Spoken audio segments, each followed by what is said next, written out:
Okay, hope everyone had a great break. Some people are still out there shopping. Just a reminder, the trade show's open all day. And the trade show's open all day. You're going to have time to shop in about an hour. So right now, what I would like to do is introduce our panelists. So as I said, we tried to get people that had some different experiences. This is the opportunity for all of you, especially the students, to ask them questions. So you have two ways to do that. You're just gonna flag us down. Monica right here has a mic. If she sees your hand up, she'll come over. You can ask a question to the panel as a whole, and they'll do their best to answer you.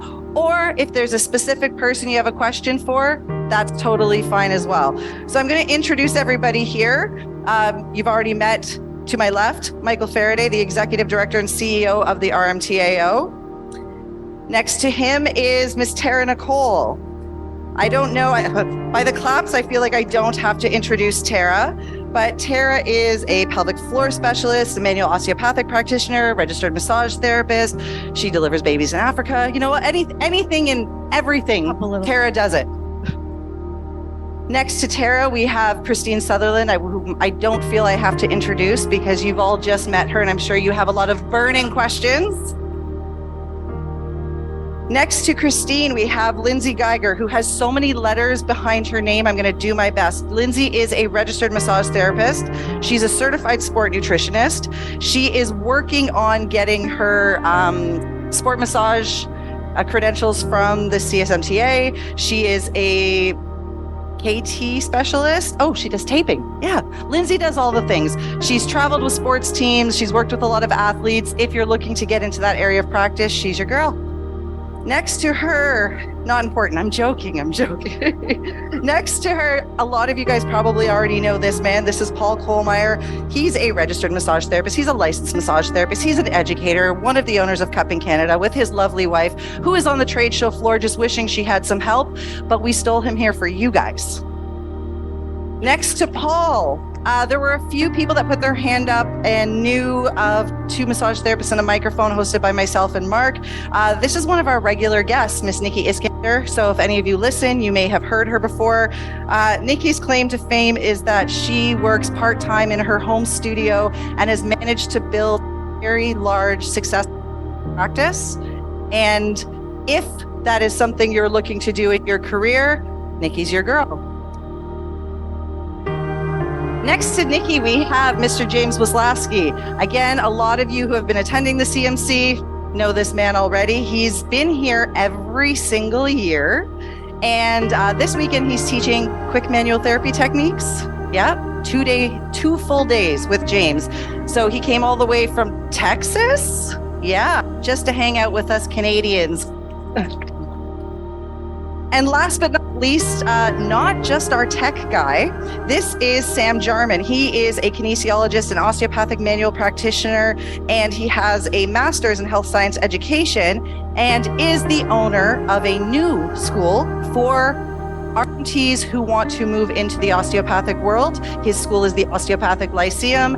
And one fun fact about Sam is Sam knows fun facts about everything. So whatever you want to know, he's your guy. And our beautiful host for this, for the whole panel, is my business partner and very good friend, Amanda Cook. You all know her she's the most famous person around. We were just in Alberta last weekend at the Samoda conference, and everybody kept going by and they would hear her voice. They go, is that Amanda from 2 RMTs and a microphone? That's Amanda. That's her. All right. And she's my lovely business partner for Massage Therapy Media, who produces this conference, One Concept Conferences. Thank you, Monica. All right, so I'm going to get this started off really simple. And if it's okay with you, Mark, can I move off to the side so I can make space for the panelists here? I'm going to start this off very simple. I'm going to ask a question. But as I said, this is really for you guys. I already know all of these wonderful people and, we've all had cocktails together at one point or another. So I don't need to know anymore.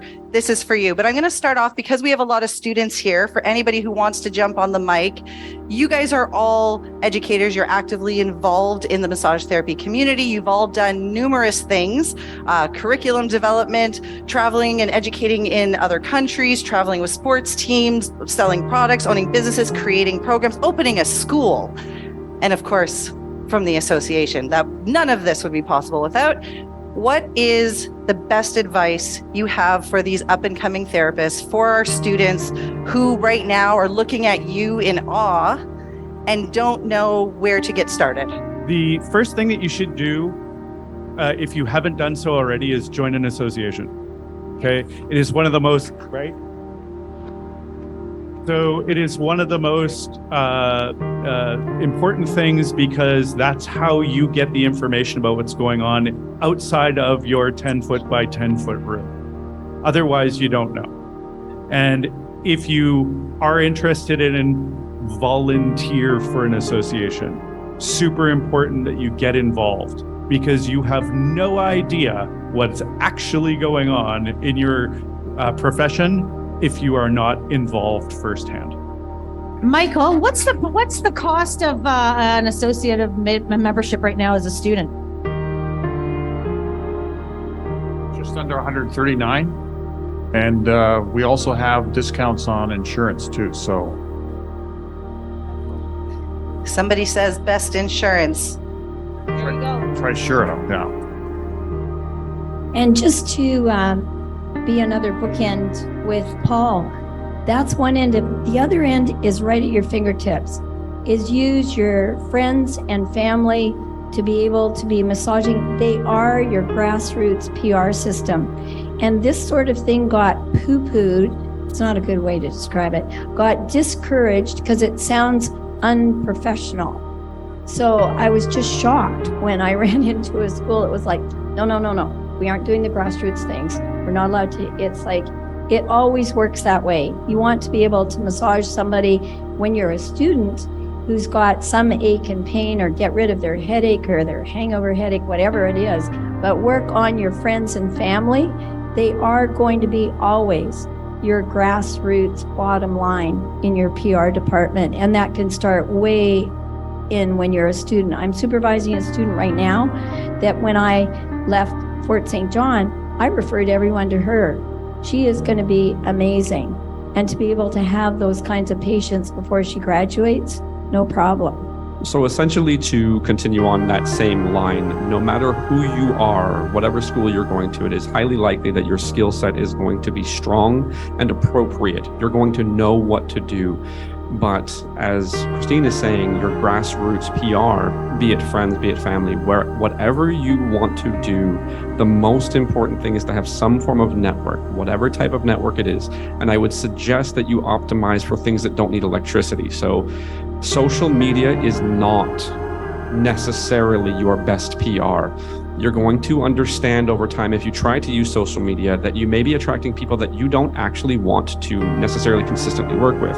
However, if you meet people in person, they get a better sense of you, you get a better sense of them. So be it joining some form of networking group, be it just being in a neighborhood that you've lived in for a long time and developing that, know people, meet people, be a part of things, and that is going to attract and help you build a practice. Because even if your skills are top notch and the best, if you don't have a network, you'll have nobody to work on.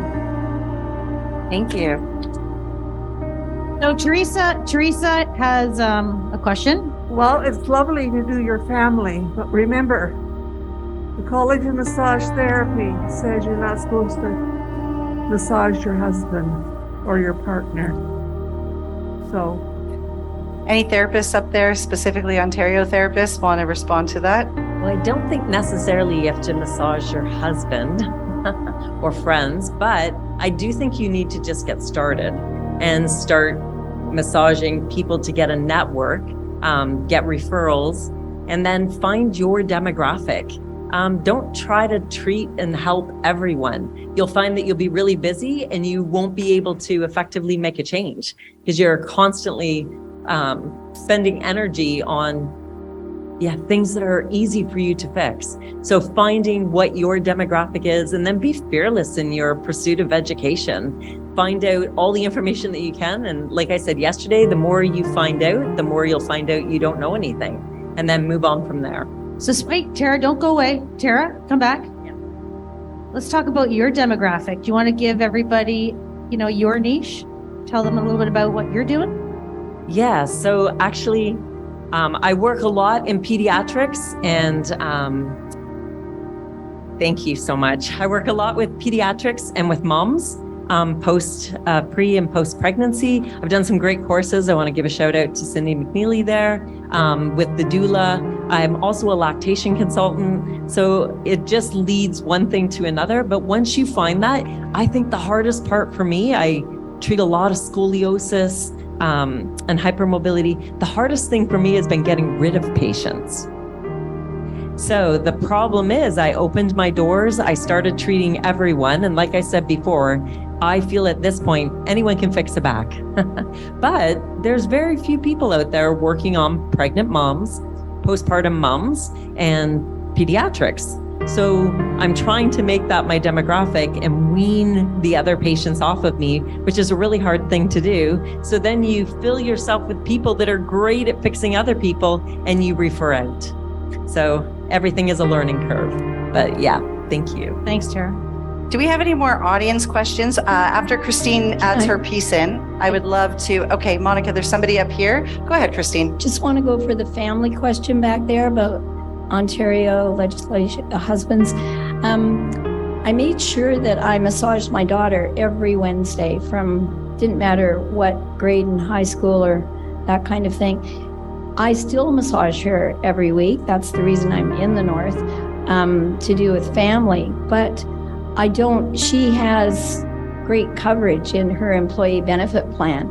It just means that I'm not billing for massaging her. The ethics of family and being able to rub your family the right way are really important. But the legislation is that we can't have family in British Columbia also that are paying for our services. So I imagine that is what you're referring to too. But still, please rub your folks the right way. 100%. Okay, we have a question from Kevin. So for all the wonderful people behind me who are starting their practices, when you graduate from school and you know everything, what would be the first thing that you think they should have been taught at school, or what should be taught that isn't being taught? And there's a great follow-up to that one. When you first graduate from school, or at least when I first graduated from school, I didn't know who I wanted to work with, where I wanted to work, how much money I could make, how to find the best jobs. I had to navigate that for myself. So that's what I think I don't think it's the school's job to teach that. So I won't say it's missing from the curriculum, but I do think that's information that's important to gather. What was the first part of the question? Where do you start? What they're not teaching in school. Yeah, how to turn this into a career. You graduate from school, you learn how to give a hopefully safe and effective massage, but you don't necessarily learn how to turn it into a profitable career. I'm giving a talk at 1:45 in this room about money, by the way, if anybody wants to. There you go, Nikki at Canada. Thanks, Nikki. You said exactly what I was going to say. I think the thing that I learned when I was in school that was really challenging is, which I'm sure a lot of you have gone through, is that you have to build a business as a project in school.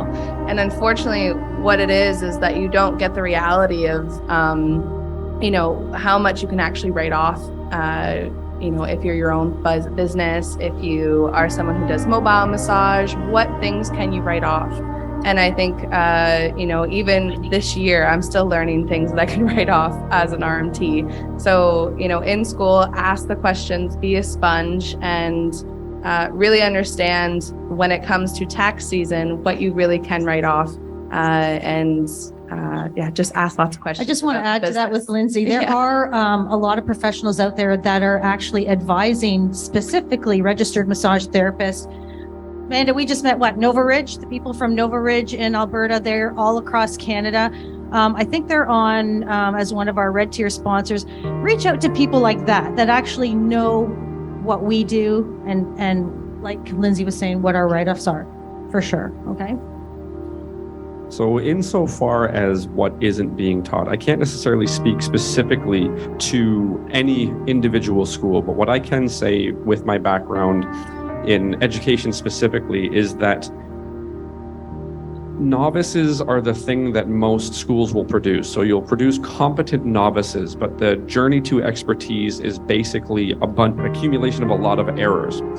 Now, if you don't know that you're committing an error, you can't learn from it. So one of the things that would be likely ideal is to teach people frameworks. So you're probably not being taught frameworks. So how to consider something, or a framework that is the same regardless of the details. So what is the same in massage or in any hands-on therapy between patients of any detail? So instead of focusing necessarily on the specific patient population, what's the same between all of them? Well, one of the things that may be the same in massage is the table, right? So you have to understand a table.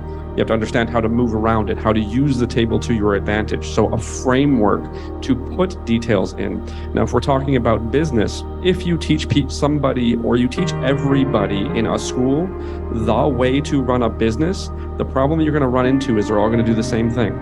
When they're all doing the exact same thing, there is no advantage at any point. So you actually want to teach people a framework for how to figure out the business they want to run, to populate that framework with their individual details. So what I would say, broadly speaking, there's a way in which you can talk about framework, or you can talk about problem-solving skills, or you can talk about a word that I absolutely dislike, which is critical thinking, because critical thinking is provably not a thing. It's just thinking.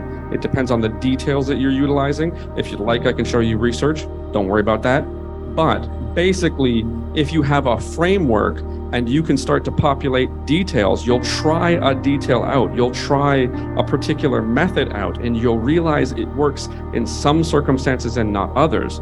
But if you have that thing that is the same regardless of circumstance, now you have something to build from, to refer back to. So what I would say, in most educational settings, even high-level scientific settings, they're not teaching frameworks. They're just teaching details, such that when people come out, they think they know everything. They just know a specific set of details. All right. Thanks, sir. Very briefly, after graduating in 1990, I think the number one thing, you have to set your goals and find great mentors. I had the blessing to have Benny Vaughn, a world leader in sports massage, mentor me right out of massage school. Volunteer for your organization. I spent a number of years volunteering for the AMTA National Sports Massage Team. Also, the other thing, just for some of you that learn different, my daughter and I both cannot see a lecture, read a book, and pass the test. So find a teacher that knows how to teach the way your information is processed, and believe in your heart and soul. And then set goals, what's in your heart. Like my daughter wants to do canine massage and pediatric massage. And Scott and Monica know Tina Allen. She mentored my daughter. So don't be afraid to ask people to mentor you in the field that you're passionate about being involved in, and that will drive you to success. Thank you. Thank you, James. The question about what needs to be in the curriculum. Thank you. I don't think that there's enough about how we can last in the profession. At Sutherland Chan years ago, all the staff had a weekly massage as part of their employee benefits in the student clinic, which was great because I could sit in the student clinic waiting room and wait for my massage and listen to what people said about Grace and I. But they thought, yeah. So along those lines, like just to have a curriculum or a student body, where there is the 10-minute shoulder rub, there is the hands-on that you see in the classroom. The break is everyone turn to the left and do the, that kind of thing there isn't enough of. But encouraging people to swim as a lifestyle, to run, to do whatever it is that's going to balance and also strengthen and rehabilitate their arms. It's like being in constant sports massage, pre-event, post-event, that kind of thing. I think there needs to be more of that in curriculums. So to wrap up that question, you want to find out what you're not being taught in school. You get your bum in these chairs in this conference every year, and you go on to Massage Therapy Media because you got a ton of stuff that's waiting there for you with preventative care, assessments, you name it, it's there. Yeah? All right, next question. Thank you. I just want to first put it out to the audience. Okay, we've got two people back there. While Monica makes her way back there, our prize fairy, Cindy, had a follow-up because we were talking about different populations, and a lot of you up there serve very niche populations. Do any of you want to tell us how you ended up, I mean, Tara kind of did, but how you ended up finding the population of people that you serve? Nikki again. Still Nikki. I work from home. My tagline is body positive massage therapy for women in Toronto. I work with women and queer people and a lot of plus size people. I used to be plus size. I am a woman. So that just, these are just bodies I understand. And also the obvious answer for me is safety.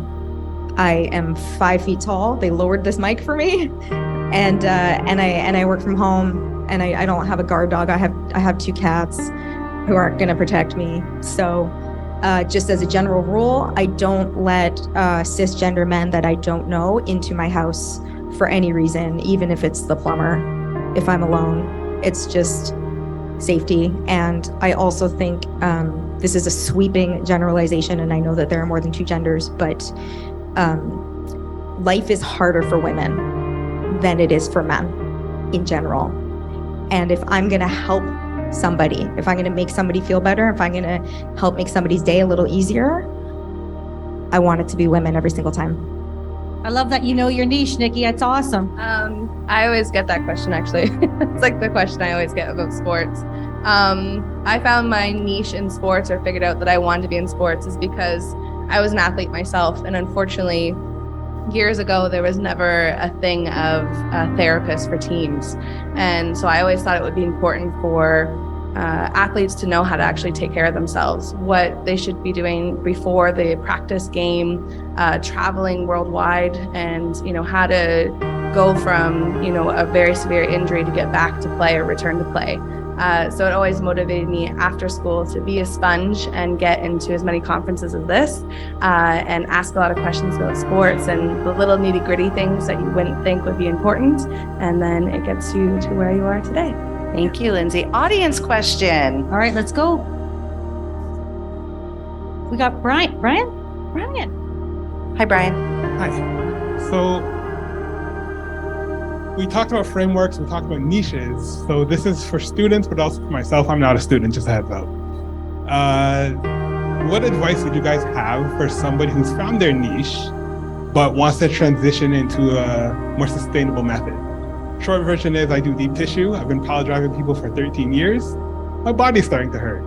And the fear for me is if I change what everybody expects of me, nobody's gonna come anymore. So some of you guys have done that. You've transitioned into more, let's say, technique-based and less spa type stuff. How would you do that? If you have a home practice or you feel like you're kind of in a closed box.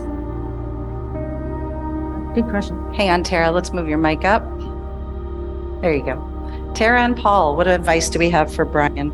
Yeah, I actually, I'm transitioning as well, my practice, but education. So educating your patients, especially when you're moving from deep tissue to a different technique, or first of all, make sure that you believe in what you're doing is going to be more beneficial for them long term, so that you can explain to them why you're transitioning out of it. Because it's not just a body, your body's failing you, or because you look like a very healthy, fit person. It would be more a lifestyle change as well. So getting the education that you need to be able to explain to people why you're altering your practice to what it is. They will educate other people, or they'll find someone else. But the people that you educate that are happy with the changes that you make will bring your new people in. So I wouldn't be concerned. If you're passionate about what you're doing, you will always have clients. Yes. Thank you, Tara. Once you're done with working with the thought process Tara laid out, you also should lay out what else can you change at the same time. So this is a tipping point moment. So think about, look at your practice and go, what else do I want to change? Do I want to change where I'm practicing? Do I want to change how much I'm charging? Do I want to change all of my business systems and make all of the changes at the same time? Because the less often you make changes, the easier they are to be palatable for your patients. Whether it's I moved 10 minutes down the road or I changed my price $20, if you do them at the same time, you will lose the same amount of clients. But if you do them at 2 different times, you'll lose the same amount of clients each time. So just make as many of the changes you can all together and be confident that you're going to do them. As Tara said, your people will follow you. The people that you are going to lose because they don't like the new treatment, they can't drive the 10 minutes, they don't like your new price, have someone you can refer to and just go, I know I'm not going to be doing this. If you want to continue receiving this kind of work, here's someone you can refer, here's someone you can see. And that way you're still looking after them. One last time. I really love that advice, Paul. And for you, Brian, this is a rebrand. It's a glow up. We're not scared. Brian, You're getting fearless. better. That's right. I was going to say, be fearless, because if you got the passion for it, it's just going to come right out and right through those hands. Yeah? Okay. I thought I saw an audience question up here. Yeah? Oh, there's one there, and then we're coming for you, Roger. Hello. I feel I've been trying to figure out or trying to find resources on treating fat bodies. I kind of feel like a hairstylist who can't cut curly hair. Just we haven't had enough practice with it. We haven't had enough direct instruction because it is different. I've treated a fat patient only one so far, and it was an entirely different experience. And I don't want to treat those bodies as if I am in my first student clinic, because I really did have a moment of going like, oh, okay, true. And I want to make sure that they they deserve for me to be the professional I am for everyone. So I just wanted to know if you guys have resources. Great question. I love that question. Okay. I'm going to suggest you come find me later because I could talk for half an hour just about fat people. Fat is not an insult, by the way. It's just a descriptor. It's, to me, being body positive, working with, or body neutral, working with plus size, larger body people.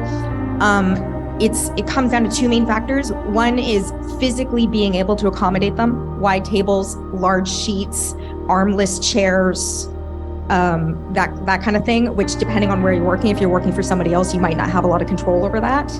And then the other really more important part is the attitude and the approach, the judgment-free space.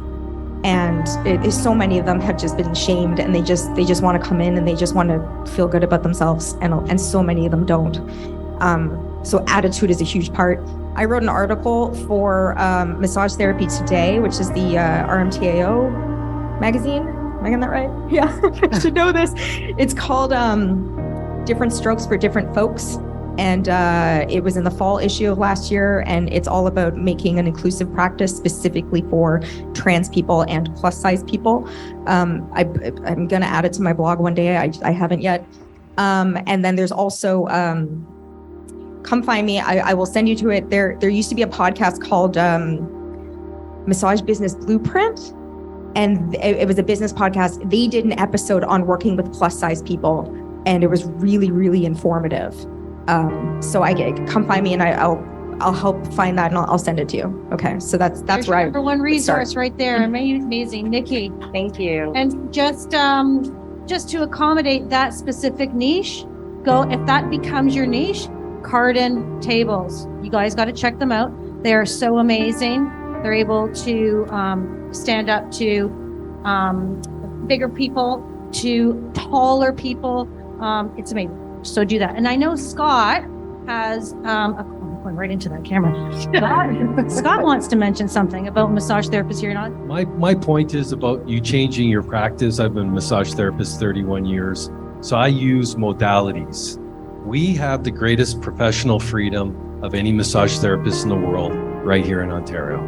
We can do any modality that pretty much a physio or chiropractor can do.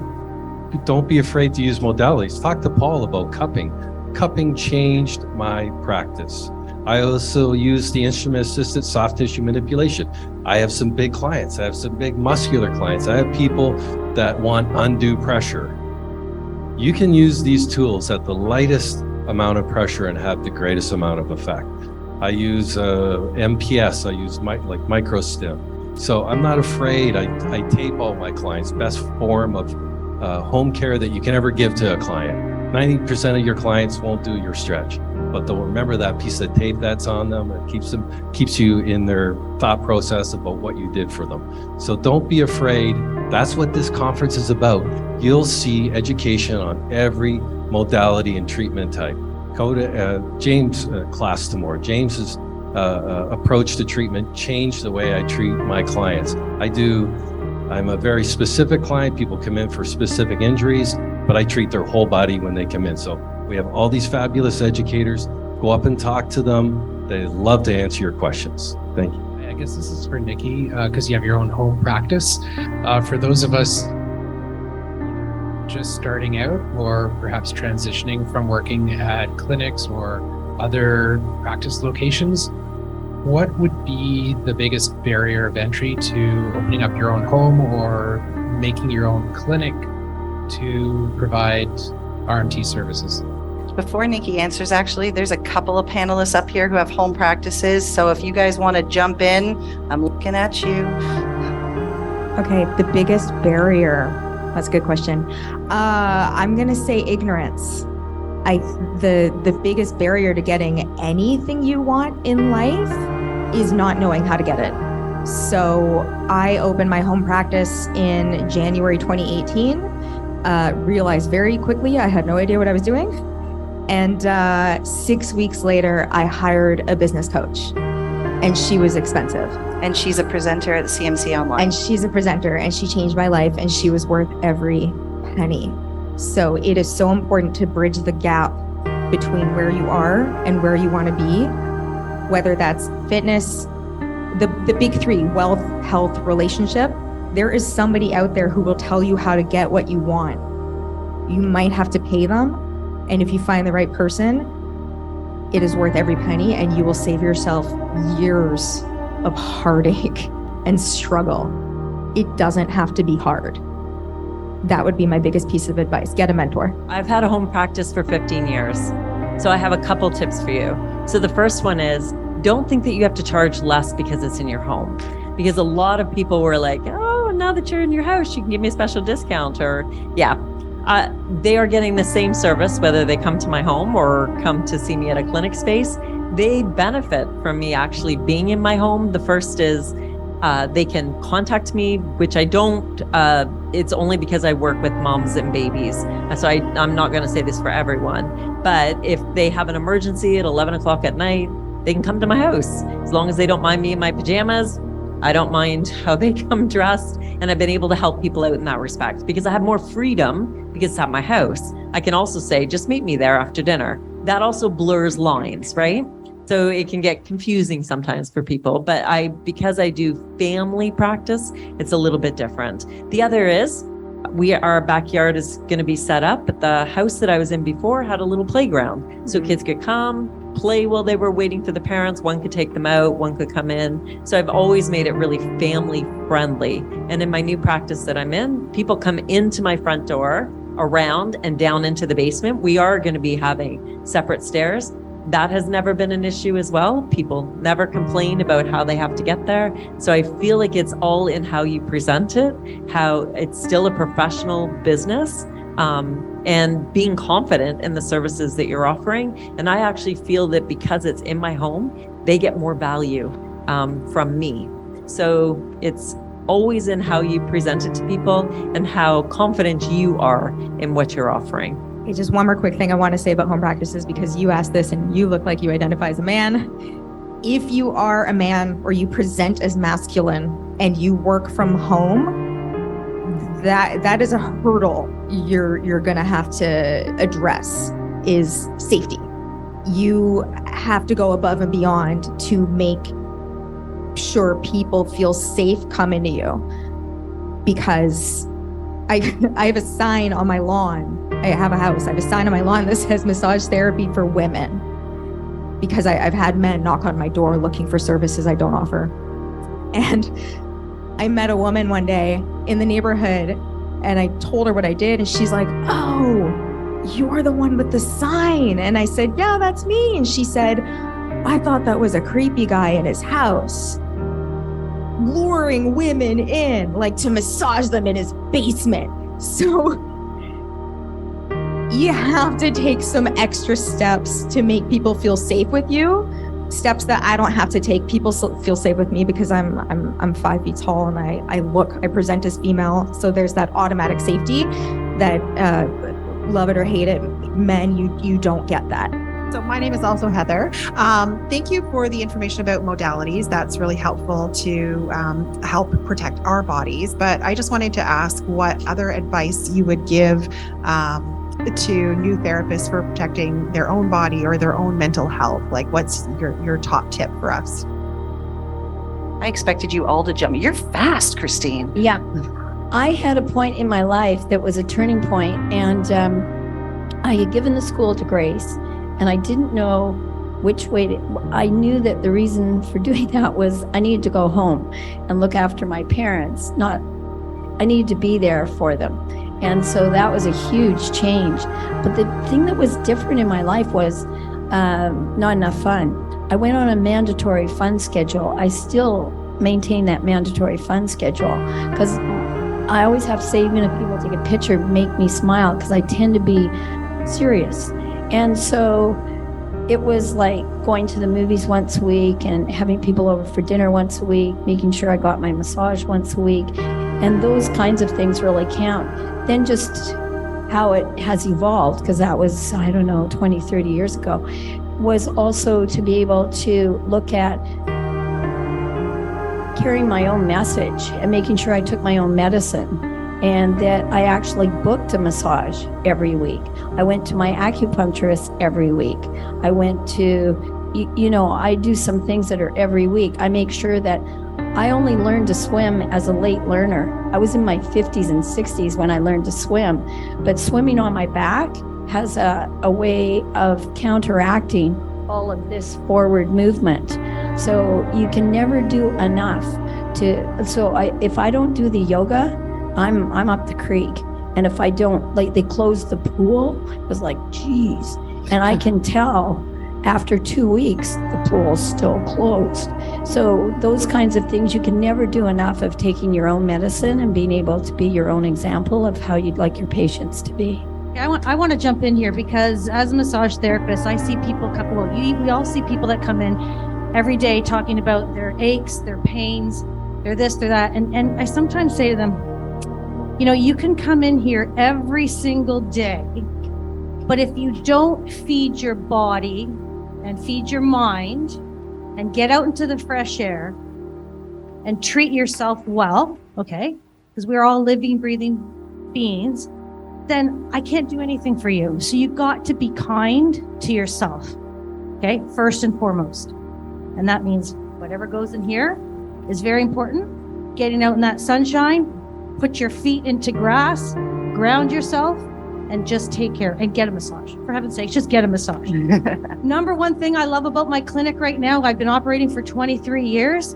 I've never seen this last 2 years, all of my therapists trade off. I see them on the schedule at least once a week. It's amazing. And I charge them double. No, I don't. No. Go ahead, Nikki. Fitness is huge. I hit a personal best last week. I bench pressed 100 pounds. So I work out 6 days a week. I have a personal trainer. You guys know Eat Kale workout. You know that. Well, I'm going to say unpopular opinion, how to save your body and protect the longevity of your career, make excellent money. The more money you make, the less you have to work, and the less you have to work, the longer you can work. And I always, thank you. Money isn't evil. I always say I truly believe to my core, it is a gift to my clients that I'm the most expensive therapist in the neighborhood, because I did not get into this career to burn out and retire in 5 years.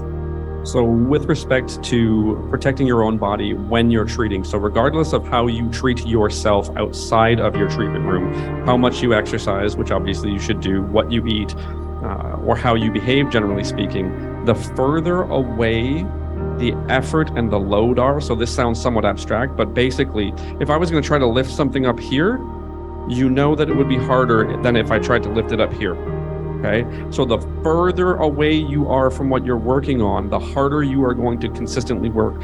So no matter how long you massage for or how firm you massage, the closer whatever you're working on to you is, the better mechanical advantage you have.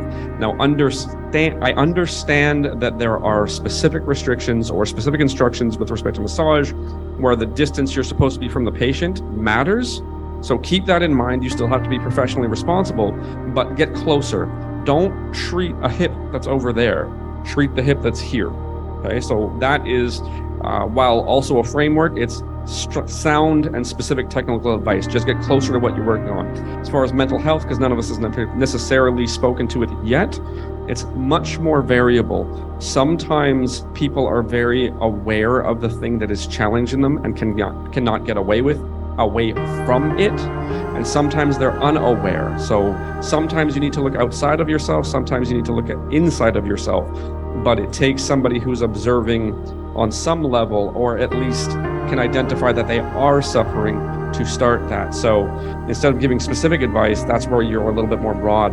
Sometimes you just have to first identify that you're having trouble, as most of us don't know that we're having trouble, even though all we do is whine and complain. Yeah, so most importantly, take care of yourself. Super important. Make time for yourself. Fill your own cup.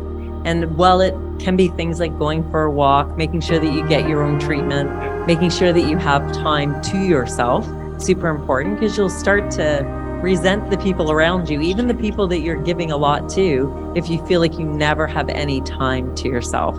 So make sure that you love what you do. Take time for yourself.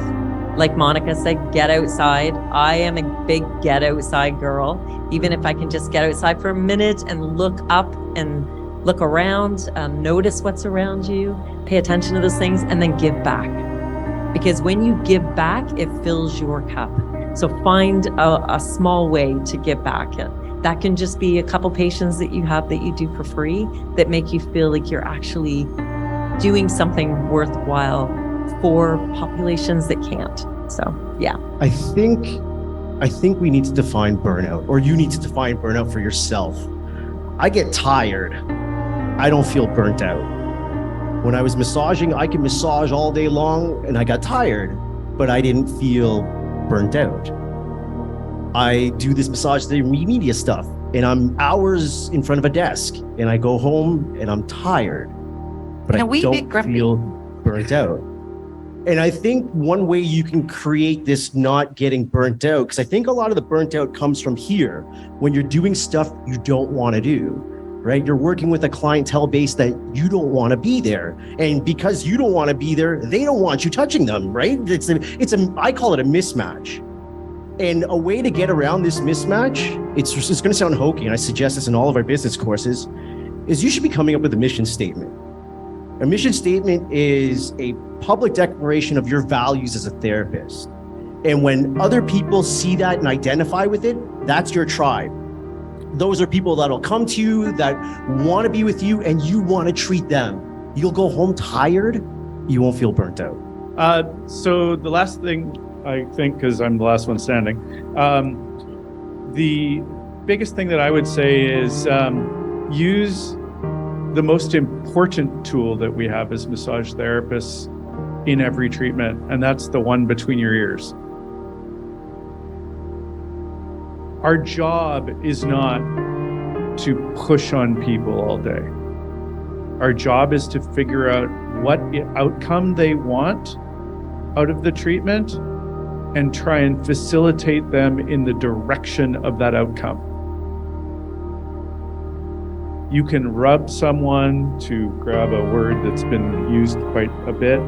You can do soft tissue work, you can do deep tissue to the cow's comb, but if it doesn't meet with the outcome the patient has, it's going to be frustrating. And if it's getting frustrating, as Mark just said, you're not going to like your job very much. So before you start touching people, start using this. That's how you avoid burnout. Thank you, Paul.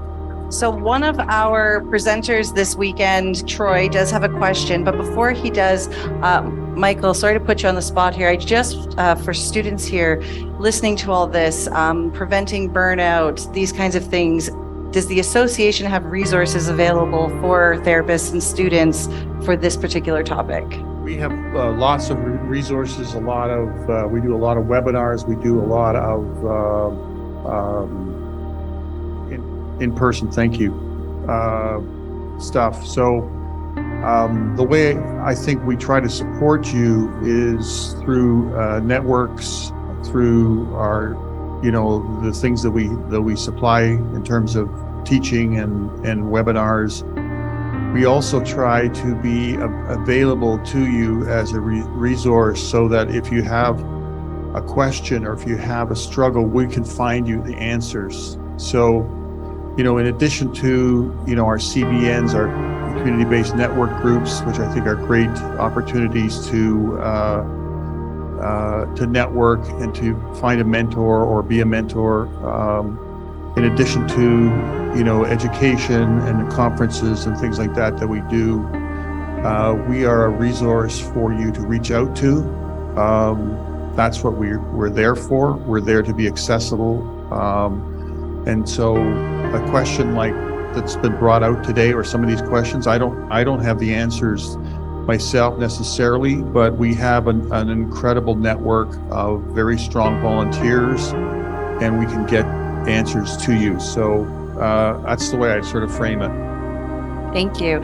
All right, I think we have time for one last question, and Mr. Troy Levine has been waiting oh so patiently. So Troy, I'm going to let you ask your question, and for everybody that does want to learn more about the association, Michael's going to hang out with us through lunch and into the afternoon. He'll be hanging out in this room if you want to come chat with him. Troy, take it away. Thanks. This is actually a question first for Michael and then for the panel after. The first one is, when you had mentioned the bursary with the MTF, the Massage Therapy Foundation, does the Ontario Association offer any research funding to its members, or also are you guys thinking of doing that? Or do you have resources where they can be contacting the association to get more information around research? And then the question for the panel is, for you group of clinicians, one, do you do research? And if not, how important is research that is massage therapy related important to you? So from the association point of view, research is a very important component to, I think, being successful as a profession. One of the challenges we have is that there is not a lot of research being done. There's not a lot of PhDs that do research in the profession. And so we're looking at really how do we be foundational in terms of our approach to research. And one of the reasons behind getting behind the bursary was we need more people with masters. We need more people with PhDs to help that. At the same time, we've partnered with this, it's a US-based group that promotes research that has a lot of the skill sets that we don't necessarily have. And so they have scholarships and bursaries and things like that as well. The other piece is that I'm in conversations with the universities and things like that to promote the profession from the perspective of being more involved in research. The big research, like there's small research projects, which are great. Our focus is not so much on that. Our focus is on how do we be part of the big researches that the universities are doing on Alzheimer's are one of those topics. And so networking at that level with the dean of the Dalla School of Public Health as an example, are important. So we're kind of at early stages in a lot of this, but it's absolutely critical for the success of the profession that we embrace this more. Thank you. Go ahead, Paul. For many years, I was the chair of the research committee for the Massage Therapy Association of Manitoba. I think research is really important. I use it, I would say, daily, especially when I'm educating, because, and that comes from a lit review perspective, because I want to know that what I'm telling my students is true to the best of my knowledge. And that way, that research is the only way that I can do that, because otherwise I know that I'm biased, right? So, but bias inherently is an unconscious thing. So while I know that I'm probably biased, I don't necessarily know where all my biases are. So I read primary research to make sure that I am not talking out of my butt. Okay? Because I also do continuing education on something that is at least 3,000 years old and have many cultures and iterations of human pathophysiology have gone through and loaded it with weight. So I want to bring it to you with the perspective that this is how we think about this now because of the way we think of pathophysiology. Do I do research? Well, I did put cups on someone and throw them in an MRI and see what the results were and had them read by a radiologist. I can't write it up though, because I didn't get ethics board approval, because supposedly it's not that normal to put cups on people in normal practice and put them in an MRI. So my stumbling block is, how do I get ethics board approval without being involved in a school that has an education department that does that? So that's my stumbling block. The company that did the MRIs for us is really chomping at the bit to do it again because they thought it was really interesting.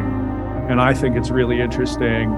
So now I guess I need to go get a master's degree, which sucks. I hate going back to school. You can do it, Paul. I know. I can help you a little bit with that, Paul. I love that. Well, we've got time for you to give your answer, Tara, and then we're going to have to wrap up the panel for this morning. Okay, fine, Sam, you too, but you can make it snappy. Go ahead, Tara. I'll be super quick. So I'm not a smart person. Stop it. I'm not, but I am good at associating myself with people that are really smart.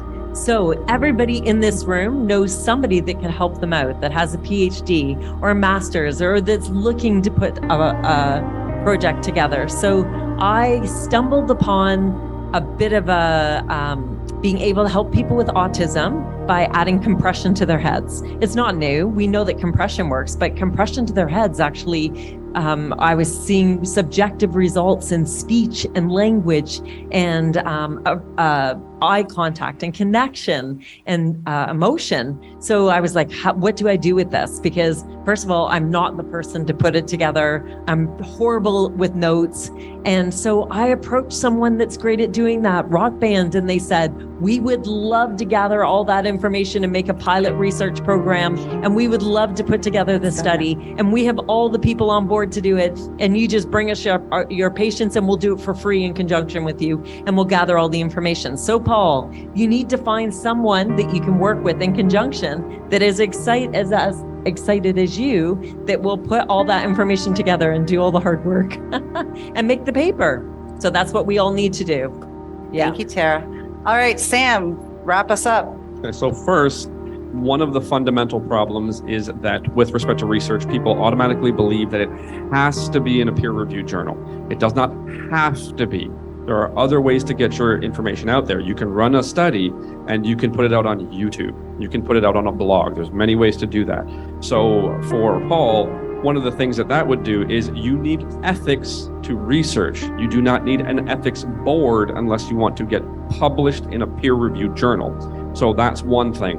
Another thing is that everybody seems to associate research with money and prestige and shiny objects. They won't give me the money if it's not a shiny object. One of the things I would say with hands-on professions, the fundamentals are not covered. There are a lot of assumptions.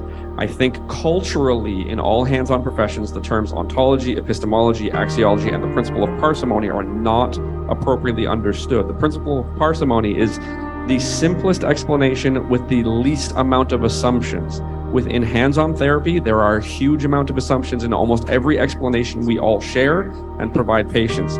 So culturally, we need to be inculcated with those terms in a way that is actionable. The way that I'm dealing with it is the school that I'm running. I'm going to train osteopathic practitioners before they get out of my school. They will do an experiment-based research project, which will be published on my website. So we're going to be doing fundamental research, such as something along the lines of how does treatment of the neck affect proxies for vagal tone in the form of heart rate and respiration, because people can observe that without fancy, expensive technology. So it's important. I think the fundamentals are not covered. I think they're not hard to cover. And I think we don't need peer review. I think we do need ethics. For all the students here, the reason I brought this question up is that this year, every year, the Massage Therapy Foundation offers a $2,500 and $5,000 grant that you can win as a case study. It's just a case study. It's on a client you've already seen. And this past year, it was a Canadian who won from Yukon, and they flew them down to the national convention and they presented their research paper. It was paid for fully by the Massage Therapy Foundation, and it's done by graduates and students. And so it's available to everybody internationally. And I want to say that a Canadian won it this year, and they got down there, and it was a great paper on just a patient that they saw on a weekly basis. And that was it. So it doesn't have to be too far advanced. So it's why I wanted to see where research is. It's very valuable, and it's a free resource that you guys can apply for. Can we please get a round of applause for these panelists?